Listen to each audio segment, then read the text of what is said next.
It's Mom and Pop Video Shop. Oh, hey, welcome back to the Mom and Pop Video Shop. I'm Tyson. I'm Joel. And obviously it's Friday night and your girl and your dominoes are cooling down in the 1990 Ford Probe outside. Did you take a Quaalude? You get after Pet Cemetery that we just covered? Exactly. Fair enough. I had some beta blockers, man.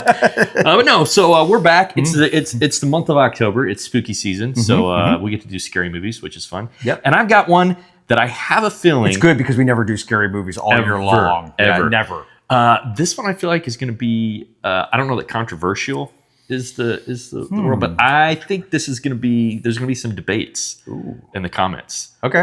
This is Is it going to be a debate between us? I don't think so. Okay. I think we both lean towards the same side of the scale, but there are those out there that I know hate this movie. All There right. are those that are like me and love this movie. And those that are like me. Who I have think no you idea appreciate this movie. Okay. You have seen it. It is from 2012. 12. Yes. All right. Okay. It is from a often debated horror director Okay. who also happens to be a musician. Oh boy. I know where this is going. Where's this going? I know it's a zombie movie. It is a Rob Zombie movie. And I think it's specific.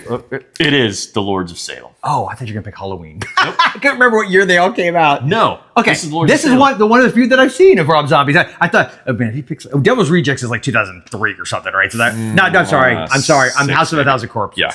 Devil's Reject would be like 2006, 7.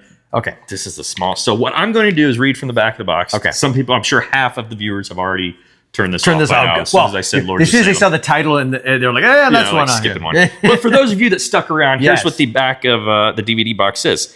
It has been called disturbing by the LA Times, nerve-shattering by the Chicago Reader, and Rob Zombie's masterpiece by loudwire.com. For the record, I agree with that. From the nightmare mind of writer-director Rob Zombie comes the terrifying story of Salem, Massachusetts radio DJ, pardon me, Heidi LaRock, played by, I'll give you one guess, Sherri Moon Zombie of the Devil's Rejects, who receives a mysterious record labeled A Gift from the Lords. But when Heidi plays the disc, its bizarre sounds will trigger visions of the town's depraved past, release the darkness within her own damaged soul, and unleash the long-awaited vengeance of Satan himself. Bruce Davidson of Willard, I forgot he was in Willard, and a coven of genre legends co-star in this stunning witchcraft shocker that Beyond Hollywood calls a full-on piece of satanic madness. I love that they use Willard, and wasn't he also in the X-Men movie? Yeah. I think, yeah. So I just love that they use Willard. The Lords of Salem is light years away from 99% of modern commercial horror cinema. I tend to agree with that as well. So look, I'm going to put it out there right now, and we're going to lose the other half of the folks that stuck around. This is my favorite Rob Zombie movie. Well, it's mine too, but to be fair, I've only seen like 2 of them in their entirety. And yeah, it's busted. So. Yeah, it's okay. The good thing about those, I can actually open it up like that. The other one had the sleeve on it. So I will say, I didn't see this until like 3 years ago. Okay. Because of you. Yeah. And I think also Wolfman Josh on HMP was a big fan of it. I feel like that might be the only 2 people that I In the world that I knew that were. Well, and- Wolfman, Yeah. So I like your style. Brother. yeah, so I feel like here's the problem I got with Zombie. I like his music. I like him. Like every interview I see with him, I love how like straight shooter he is. I love his attitude about like he's a shockingly astute businessman. Like everything about him is great. But his movies, like I have tried watching all of House of a Thousand Corpses. I have tried watching Devil's Rejects. It took me forever to get through his Halloween. Oh my God. And I can't quite figure it, because it's not like I'm offended. It's not that I'm like, oh, I can't take this. No, it's more like I just feel annoyed. Like At what? the only thing I could conclude, and this sounds like I'm being PC about it, I'm not, but he's not from the South, correct? No, I think he's from that area. He's from like more New England. Massachusetts, New England. I Okay, believe so. see, and I think this is why I like this movie so much. It's not that I am not of the school that says we've got to be from an area or from a culture to do a movie. Bullshit. No, my problem is I think he has in his head, he loves Texas Chainsaw Massacre so much. Yeah. Every version of the South that his movies take place, it feels very like Chainsaw Massacre derivative. Sure. And as a result, as someone who's grown up in the area, you're like, It's kind of like, it'd be like, if you're a cop and you're watching Lethal Weapon or whatever, you're like, oh my God, come on, bro. You know what I mean? But the rest of us are like, that's awesome. You know what I mean? Does that make sense? Like, that's the only thing I can come up with, because I like him. I like his music.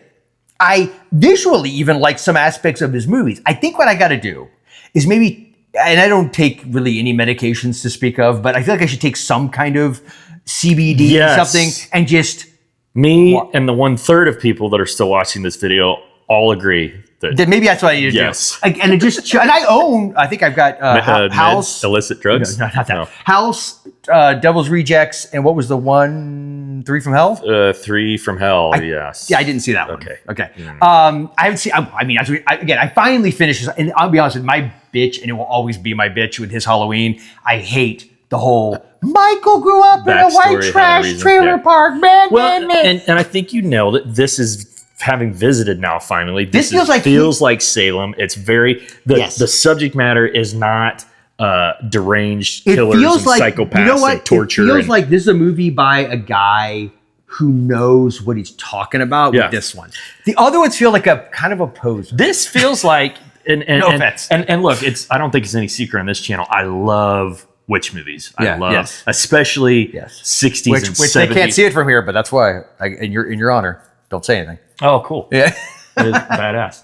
60s and 70s obscure folklore witchcraft type movies. And this feels like a awesome, modern, dark, depraved, disturbing at times version of a freaking classic witch and witch hunter element kind of witch revenge sort of story. Say that Sherri Moon Zombie, I think, is fantastic. This is her best. I think she's at her best in this. From everything I've seen of her, yes. Yeah.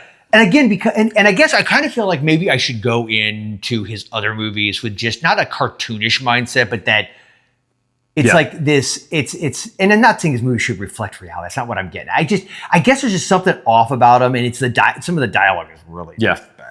And I don't know. I find it annoying. And so once I get annoyed, I'm like, We haven't had, I mean, like classics like The Crucible and shit. We haven't had a really great Salem witch type movie. And I'll put this up there as being one of the best. Now, if you have visited and you've read up on the Salem witch trials and you know the real history behind it, there weren't any real, depending on who you talk to. Most agree, though, that there wasn't real black magic type witchcraft going on. But this takes the idea that there was, and I think it's a great revenge. Meg Foster. That's right. There's a lot of great people in it. Dude, she is fantastic. And that's the other thing I love about Zombie. I love that he gets old school genre Wallace, actors. Patricia Quinn is in this. And I think this is it, maybe. It's like, with this one, it felt like it's not even just the story. It's the world. Feels like he knows that world. Yeah. And like, I feel like if you're going to do a movie or a book or anything, and you're a writer or an author or whatever, and you're going to you should immerse yourself in whatever the world or the culture is that you're trying to portray, right? To create that verisimilitude for people, you should know. That's why they always say, write what you know. It's not that if all you ever do was write what you know, you'd be writing the most boring shit in the world. It's a deeper thing than that. But it's like, if I wanted to make a movie about some group of people from like hundreds of years ago in another country, well, I'm probably going to do more than a couple Wikipedia articles and like watch a few movies based on it. Like, you need a deep dive. You know what I mean? I feel like I hear a lot when people talk about Lords of Salem who don't like. They're like, "Well, it's so boring." It's just, I don't think it's boring. Well, compared to, it's a slow burn. Compared to House of a Thousand Corpses or Devil's Rejects. I thought it was Halloween. Honestly, Halloween was boring. Well, but you know what I'm saying. Yeah. You're not getting these gruesome slashing. But see, I need more than that. That's not. That does not equal boredom. No, not boredom for me. That's. But this is definitely more of a slow burn, like haunting. Yes. Like you know what I mean. It's again. This is his. I hate to say it feels more real. But it also feels more mature. This is his most mature, well thought out elements that are pure Rob Zombie that feel like they're straight out of a Rob Zombie video. Yeah. But I'm fine with that. Yeah, that doesn't bother me. Because it's an interpretation. That's a style. That's a style. Exactly. Yeah. So, and you could say his style with the other movies, but again, I think the problem is, it's, you know what it is? It's when he almost, from what I could tell, I apologize, Mr. Zombie, I doubt you'll ever see this, but just in case. You don't know. I will say, I feel like there's a bit of a fetishizing on his part of the Texas Chainsaw Massacre aesthetic. And I get it. I totally get that. I get the idea of like wanting to recreate something from your past that you love. This, however, I feel completely different about. I feel like this was made by somebody who knows that world, who lived in that place for at least a time. It's sort of like back in the day when you'd hear about a writer, want to write a book about such a king. He did this, right? He would go stay in that town. Yeah, exactly. Because you've got to at least have a taste of it, or otherwise you're just guessing. You're not. So anyway, most of this was shot in Salem, Mass. If you've been, you're going to see all the Easter eggs. You're going to geographically kind of know where most of this takes place. It's a good pick, though, man. It's again, I think for the spooky the Halloween season. Yes, it's a good one. You know what I mean? And it's not your typical Rob Zombie flick, and I think that's why I dig it. So here's my big question. I've been waiting for this. Oh boy, how many tapes would you give the Lords of Salem? 2 and I'm just kidding, 4. You're gonna go 4? I'm gonna go 4.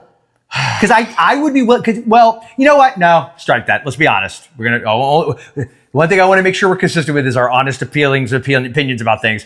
I give it a 3 to 3.5. The reason being because I just remember what a 4 means. A 4 means I kept it out and wanted to pay extra. I watched it once.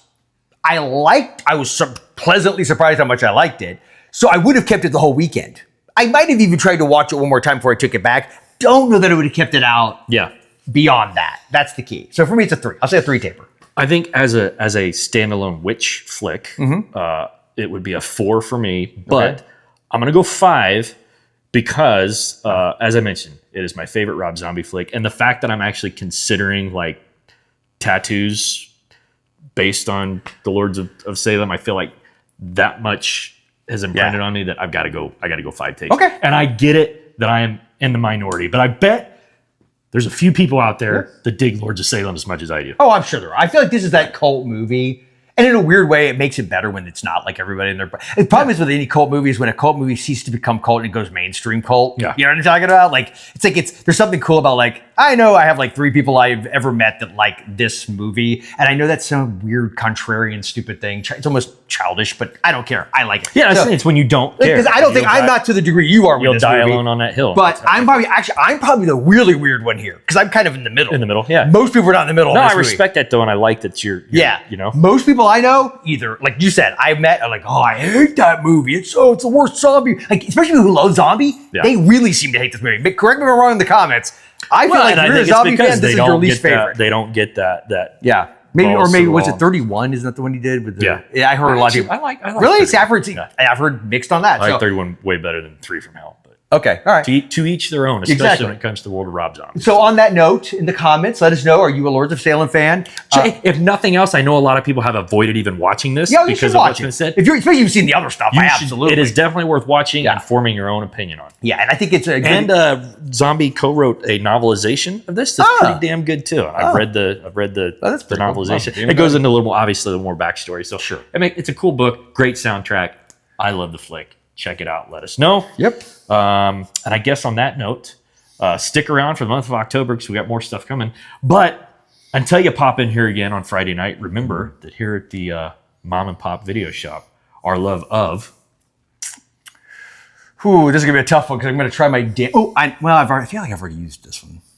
I know I've already used it. Well, it probably still never stops, but... I was going to say Spider Baby because I said Haig. Oh, being in all the other worlds, but I feel like I've used Spider Baby. Spider Baby, it never stops. I've got that too, so we need to cover that. We need to cover Spider Baby. And Sid Haig never ever stops.